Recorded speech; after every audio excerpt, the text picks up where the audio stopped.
Bonjour et bienvenue dans cette nouvelle vidéo où nous allons faire un tuto d'aquarelle pour faire une carte de Noël à envoyer à vos proches. J'ai choisi un papier aquarelle de 300 grammes par mètre carré, mais je l'ai pris en petit format parce qu'il me restait un format 10 par 15 centimètres qui est tout à fait la dimension d'une carte classique qu'on peut envoyer à Noël.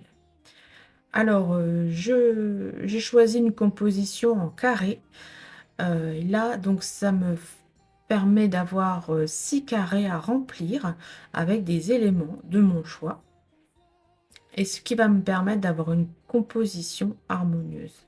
Alors, vous pouvez faire une carte classique de différentes on va dire, de différentes compositions. La plus classique, c'est d'avoir un élément central que vous dessinez et vous mettez l'écriture Joyeux Noël ou Bonne année où vous voulez.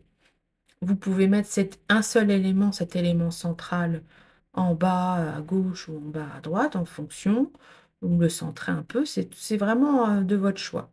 Maintenant, je voulais faire quelque chose avec un peu plus d'éléments, pas forcément plus dynamique, mais quelque chose qui change un peu. Donc, il y a le choix de faire, des petits carrés ou des petits rectangles avec des éléments et les mettre ensemble. Alors, comme ma carte fait 10 par 15, j'ai choisi les carrés de 5 centimètres de côté pour que ça me fasse 6 espaces où je peux dessiner, ce que je souhaite. Donc, je suis partie là-dedans et j'ai dessiné tout d'abord des bonhommes en pain d'épices avec sucre d'orge. J'ai fait mon écriture Joyeux Noël. Je l'ai faite un petit peu, pas, je dirais pas rigolote, mais assez dynamique.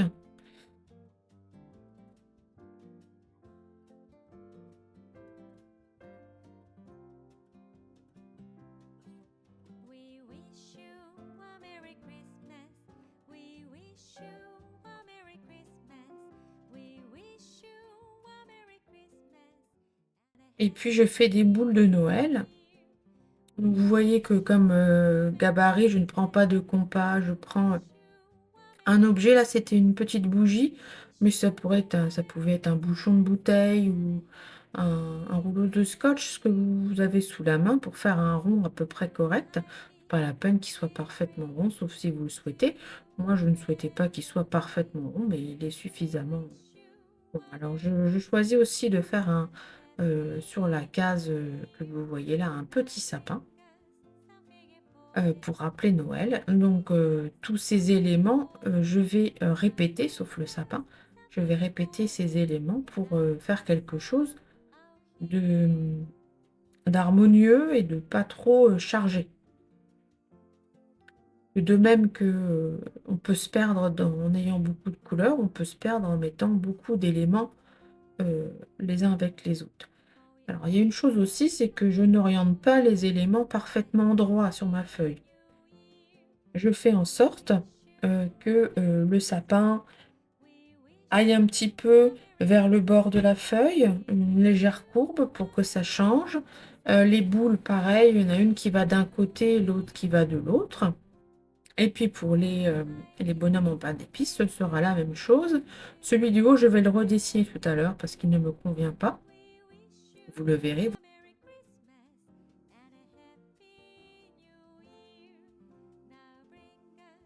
Voilà, vous le voyez, je suis en train... J'avais mis 2 bonhommes de neige et un sucre d'orge, mais je trouve ça pas... Ça ne me va pas, donc j'ai préféré refaire un autre bonhomme de neige, me orienter plutôt sur la droite alors que l'autre est sur la gauche, et le sucre d'orge, donc à gauche au lieu d'être sur la droite. Voilà, ça fait plus simple et ça me convient mieux.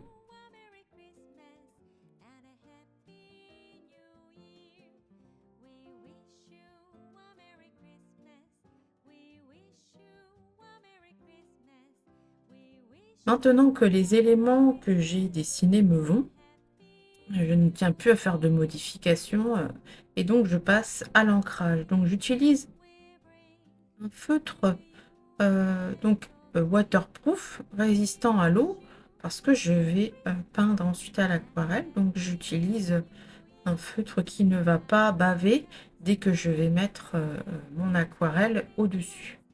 J'utilise un feutre avec une pointe de 0,05 ou alors XS. En fonction des marques, vous aurez ces deux dénominations pour faire mon dessin, pour qu'il ne se voit pas trop, puisque je ne tiens pas à ce qu'il prenne toute la place par rapport à l'aquarelle. Je veux juste qu'il y ait un léger liseré. Alors, je reviens sur le fait de ne pas orienter les dessins dans la même lignée, dans le même axe, hein, parce que c'est vrai que ça me paraît important pour un dessin déjà structuré en carré de chercher à le déstructurer, comme là le petit nœud il déborde d'un carré et je trouve ça beaucoup plus intéressant. Là vous voyez mon petit chat qui est venu me rejoindre. Tant qu'à faire, hein, il se sent peut-être un petit peu seul. Alors du coup, il est venu rejoindre sa maman. Voilà, donc il a 20 ans maintenant, donc il est de moins en moins vif, mais il tient le coup, il tient le coup. On prend soin de lui en tout cas. Voilà, donc je reprends le dessin, c'est pareil. Donc le sapin n'est pas tout à fait vertical. Il tend vers le bord, sans pour autant que ce soit une caricature. Mais voilà, il tend vers le bord de la feuille, un petit peu courbé. Voilà, donc c'est ce qui va donner un petit effet, on va dire naturel. Quelque chose, dans la nature, même s'il y a des choses qui sont bien droites, beaucoup de choses, sont un peu tordues, les arbres ne sont pas tout à fait droits, les feuilles ne sont pas totalement régulières et c'est ce qui va donner le charme, de la nature, et de dessiner ce genre de choses. De la même manière, j'essaie à mon humble niveau de refaire la même chose sur cette petite carte. Donc là, les bonhommes en pain d'épices se sont orientés tous les deux dans des sens différents. Pareil, ça amène un dynamisme. Dans l'écriture Joyeux Noël que vous verrez tout à l'heure, c'est pareil. J'ai laissé un certain dynamisme, des lettres pas forcément complètement régulières et de différentes tailles pour, euh, pour que l'œil ne s'attarde un petit peu. En fait, voilà, pour que l'œil s'attarde sur la carte.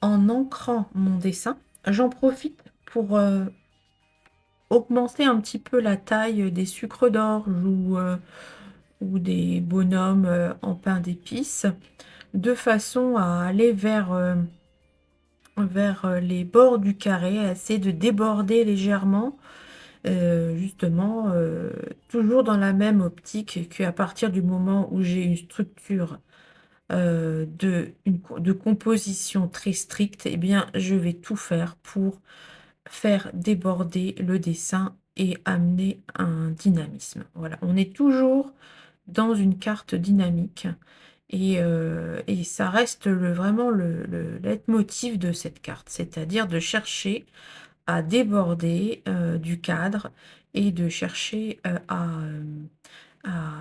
à mélanger le plus de couleurs possible sans que ce soit disharmonieux. C'est vraiment très important, c'est ce qui donne tout l'effet, c'est vraiment d'aller chercher l'imperfection en fait dans la perfection, dans la structure. C'est ce qui apporte pour moi quelque chose d'intéressant dans un dessin. Même d'intéressant, ça ne veut pas dire qu'un dessin qui est très structuré, très droit, si j'avais fait 5 boules dans le même axe, ça aurait été autre chose. Voilà, mais là, c'était pas du tout ce que je voulais, ni ce que je voulais vous montrer. Je voulais vous montrer un petit peu à changer un petit peu de composition, comme les compositions classiques qu'on peut voir. J'avais fait des recherches Pinterest, et c'est vrai qu'il y a beaucoup de compositions avec une boule en plein milieu, et dans cette boule, effectivement, plein de petites choses différentes qui font qu'elle est originale, bien sûr, mais je voulais changer un petit peu, vous montrer d'autres façons de construire, un dessin.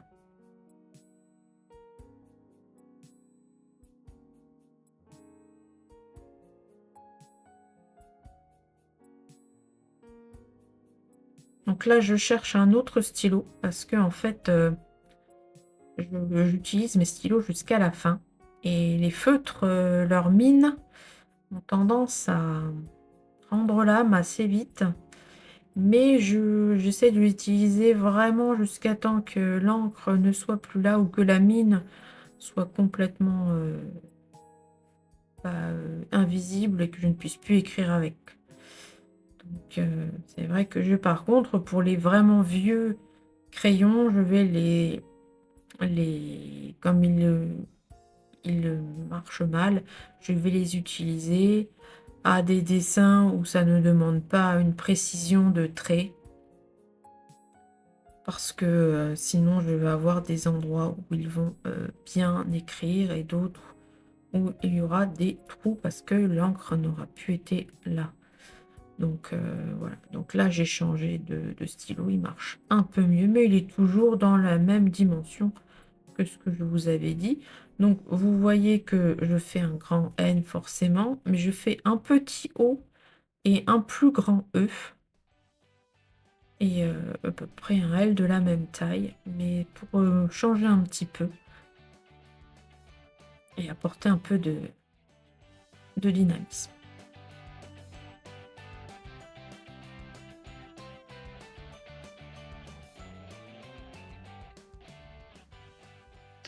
Donc je vous reprends comme ça pour que vous voyez un petit peu ma tête.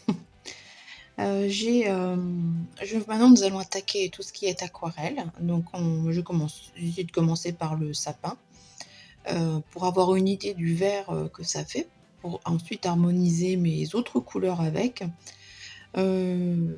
Sachant que, bah, finalement c'est un vert, qui quand même tire un peu sur, les couleurs froides, mais qui se marie aussi avec les couleurs chaudes. Donc il reste assez neutre, donc j'ai bien choisi, donc je suis contente. Donc je fais ça, donc je fais mon petit sapin, d'abord un lavis un peu plus clair et puis je rajoute, des petites touches de peinture plus foncées, moins diluées en tout cas. Ensuite je passe, au niveau des bonhommes en pâte d'épices et je passe, un ocre.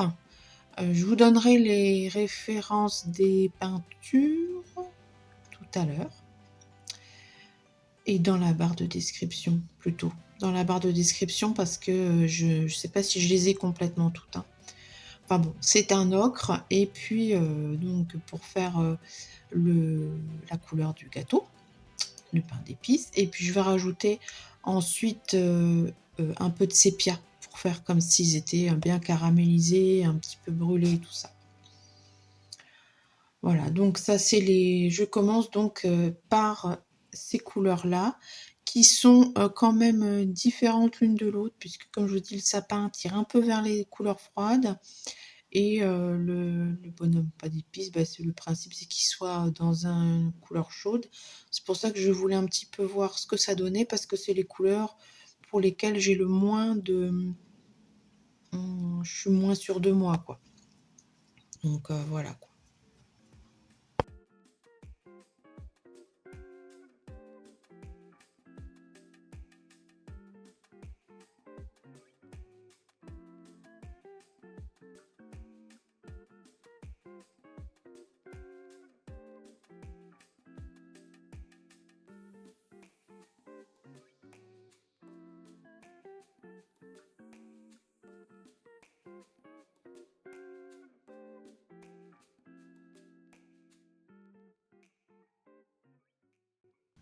Donc là, ça y est, j'attaque les boules. Donc je prends du rouge.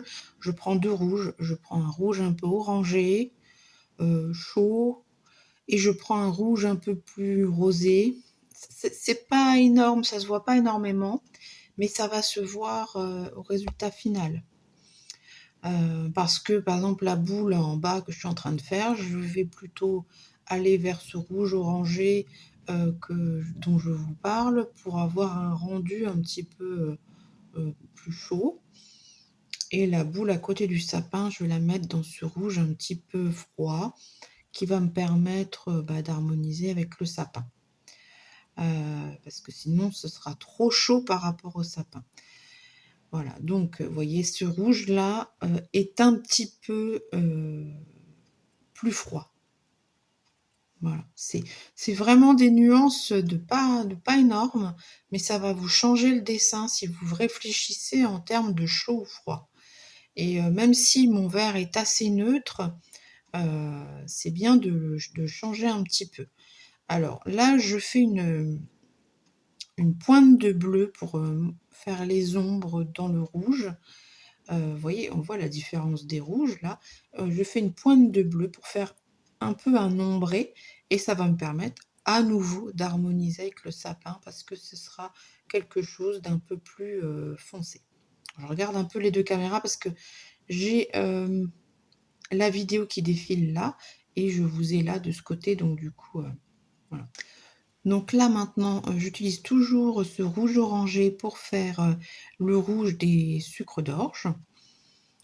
Donc je vais aussi utiliser pour faire le petit nœud papillon du bonhomme en pain d'épices et puis ses boutons. Ça va me permettre de garder une harmonie de couleurs, comme je vous ai dit. J'aime limiter ma palette, comme à nouveau structurer aussi les illustrations dans des cases bien définies. Maintenant, ce qui va apporter du mouvement, c'est eh bien, ça va être bien entendu quand on dépasse des cases, et vous verrez un petit peu après, les, les, les, les liens des boules qui dépassent, qui s'entremêlent, enfin qui vont vers les autres éléments de la composition. C'est ça qui va donner du mouvement. Mais le fait qu'elle soit structurée et que les couleurs soient limitées, ça va apporter une harmonie qui va être bienvenue dans une peinture. Personnellement, je trouve, parce que plus on en met, plus on a de chances aussi de faire des erreurs dans le choix des peintures et finalement se rendre compte en séchant que ça va pas du tout ensemble et qu'il faut reprendre certaines choses. Or, à l'aquarelle, on n'a pas trop ce choix-là de reprendre dessus comme à la gouache ou autre, ou à l'huile ou alors à l'acrylique, on peut repeindre dessus, même si c'est pas toujours un très beau rendu, mais ça dépend comment on se débrouille. Mais là, l'aquarelle, c'est même pas possible, quoi. Donc il faut réfléchir en amont à ce qu'on veut faire et aux couleurs qu'on veut mettre ensemble, et notamment les tonalités dont je vous parle, chaud ou froid, aller vers comment on appelle ça? Aller vers aller vers une harmonisation globale sans vouloir absolument mettre toutes les couleurs qu'on a sur notre palette.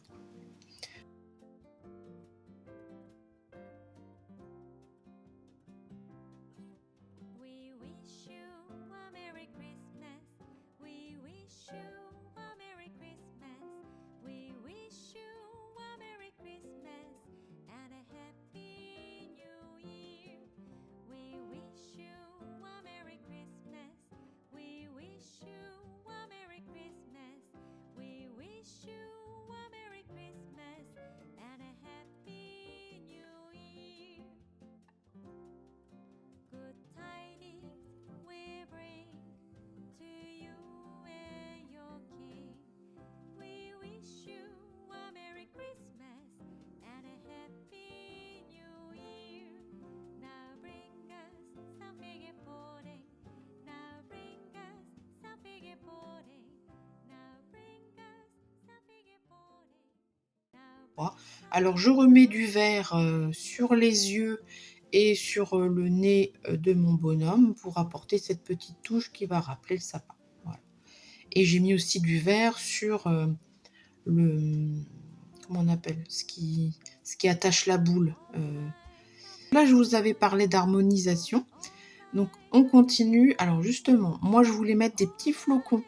Ça me permet de casser un petit peu ces blocs de carrés et d'apporter des petits ronds un peu partout pour apporter un peu de mouvement dans ces ronds dans ces carrés, pardon, bien structurés. Même si effectivement, quand j'ai dessiné, je vous ai dit, hein, je ne mets pas tout dans le même sens pour pas que ça fasse trop statique. Mais le fait de rapporter des petits flocons comme ça, juste des petits ronds avec un feutre, ça va apporter du mouvement. Donc je vous conseille d'apporter ça comme ça.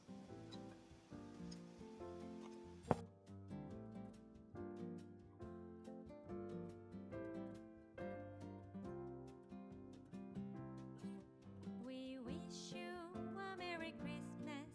We wish you a Merry Christmas. We wish you a Merry Christmas and a Happy New Year.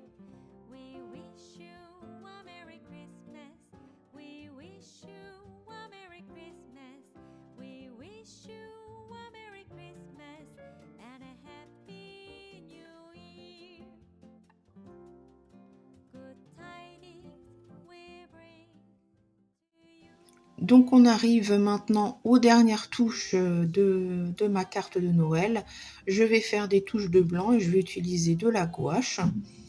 Alors c'est de la gouache classique extra fine, je crois que c'est le Franc-Bourgeois.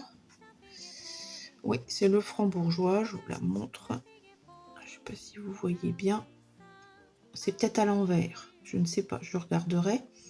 Donc voilà, c'est une bonne qualité de gouache. Alors j'ai très peu de gouache, que je fais pas de gouache, mais pour apporter des blancs sur mes aquarelles, ça me permet d'être... Enfin, c'est pas mal, quoi. Donc du coup, j'utilise ça. Et là, vous voyez le résultat final. Donc j'ai mis des flocons sur le sapin et j'ai en même temps rendu les yeux des bonhommes en pain d'épices plus expressifs en mettant du blanc. Voilà. Eh bien écoutez, je vous montre un peu mieux la carte de Noël et j'espère que ça vous a plu, que ça vous a donné des idées. Je serais très contente si j'ai pu vous inspirer à faire des petites cartes par vous-même. Voilà, je vous souhaite une très bonne fin d'année, de très bonnes fêtes de fin d'année et puis je vous dis à très bientôt pour une prochaine vidéo. Au revoir.